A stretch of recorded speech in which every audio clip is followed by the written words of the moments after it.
Interaksi relasional dalam karir menekankan pentingnya hubungan sosial dan konteks relasional dalam menentukan pilihan dan pengalaman karir. Teori ini melihat karir sebagai proses yang dipengaruhi oleh interaksi sosial, baik di lingkungan kerja maupun di luar pekerjaan. Ada beberapa konsep dasar teori ini, yaitu yang pertama, relasi sebagai inti perkembangan karir. Karir tidak hanya dipengaruhi oleh minat dan bakat individu, tetapi juga dipengaruhi oleh hubungan interpersonal dan sosial. Yang kedua yaitu karir sebagai konstruksi sosial. Karir dibentuk melalui interaksi sosial, cerita hidup, dan pengalaman bersama orang lain. Yang ketiga yaitu identitas karir bersifat dinamis. Identitas dan arah karir berubah seiring berjalannya waktu tergantung pengalaman hidup, hubungan, dan refleksi diri. Yang keempat yaitu makna personal dan naratif. Individu memberi makna pada pengalaman karirnya melalui cerita yang mereka bangun berdasarkan relasi dan konteks. Adapun karakteristik dari teori ini, yang pertama yaitu kontekstual.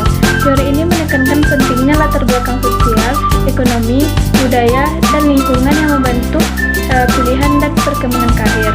Yang kedua yaitu bersifat naratif.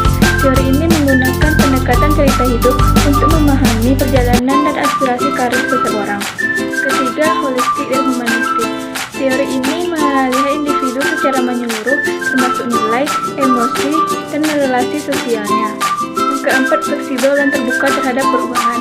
Teori ini mengakui bahwa karir tidak linear dan bisa berubah seiring berubahnya dinamika hubungan dan pengalaman hidup. Kelima, kolaboratif.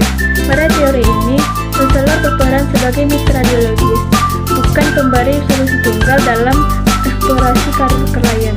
Materi selanjutnya yaitu kekuatan dan kelemahan teori relasional. Yang pertama itu kekuatan. Kekuatan dari teori ini yang pertama, inklusivitas. Teori ini mengakomodasi berbagai latar belakang budaya dan sosial. Teori ini juga relevan untuk kelompok yang berorientasi kolektivis dan menghargai perspektif yang beragam dalam pengambilan keputusan karir. Dan yang kedua yaitu realistis. Teori ini mencerminkan realitas sosial di dunia kerja dan juga mengakui pentingnya jaringan dan hubungan dalam kesuksesan karir. Kekuatan yang ketiga yaitu fleksibilitas. Teori ini memiliki sifat adaptif atau mudah beradaptasi terhadap perubahan dinamika sosial. Teori ini cocok dengan tren kolaborasi dalam dunia kerja modern. Kekuatan yang terakhir yaitu konstruktif. Teori ini mendorong pengembangan keterampilan interpersonal dan menciptakan kesadaran akan dampak keputusan pada orang lain. Teori ini juga memfasilitasi ketahanan karir melalui dukungan sosial. Selanjutnya yaitu kelemahan. Yang kelemahan yang pertama yaitu kompleksitas. Teori ini sulit mengukur dan menganalisis faktor relasional dan teori ini memakan waktu yang lama dan proses konseling yang rumit. Kelemahan yang kedua yaitu ketergantungan. Teori ini memiliki risiko terlalu bergantung pada pandangan orang lain dan dapat menghambat otonomi pengambilan keputusan. Teori ini juga memiliki potensi konflik antara kebutuhan pribadi dan harapan sosial. Kelemahan yang ketiga yaitu hambatan praktis. Teori ini memiliki hambatan dalam keterbatasan akses ke jaringan sosial yang mendukung.